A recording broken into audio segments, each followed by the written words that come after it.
पवन जी हमारी भोजपुरी इंडस्ट्री में वैसे ही उन्होंने बहुत झंडे गाड़े हैं, बहुत बड़ा। आशीर्वाद, दुलार, प्यार इस चैनल पे ऐसे ही बनौले रही जा और देखते रहिए खबर। दोस्तों नमस्कार, भोजपुरिया स्टार में आपका बहुत बहुत स्वागत और वेलकम है। तो आज के वीडियो में हम जानने वाले हैं कि पवन सिंह का गाना कितने नंबर पे ट्रेंड कर रहा है और खेसारी लाल यादव का गाना कितने नंबर पे ट्रेंड कर रहा है, और साथ में अक्षरा सिंह का जो गाना रिलीज हुआ था, तीनों गाना एक साथ रिलीज हुआ था। और इस वीडियो में हम जानने वाले हैं कि तीनों गाना कौन कौन से रैंक पे चल रहा है। तो बेशक मैं आपको बता देना चाहता हूँ कि पावर स्टार पवन सिंह का जो गाना है वो इस वक्त 3 नंबर पर ट्रेंडिंग कर रहा है, और खेसारी लाल यादव का जो गाना है वो 18 नंबर पर ट्रेंडिंग कर रहा है, छठ गीत।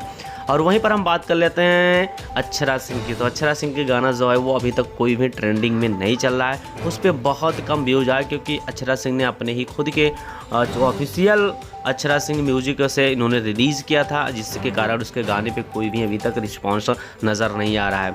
वैसे मैं आपको बता देना चाहता हूं कि पावर स्टार पवन सिंह का अगर देखा जाए तो पूरे वर्ल्ड में 3 नंबर पे गाना आने पर देखा जाए तो जितने भी पवन सिंह के फैंस इस वीडियो को देख रहे हैं तो चैनल को सब्सक्राइब करके एक छोटा सा कमेंट करिए, और बहुत जल्द आपके लिए हम नेक्स्ट अपडेट लेके आने वाले हैं। तब तक के लिए जय हिंद, जय बिहार।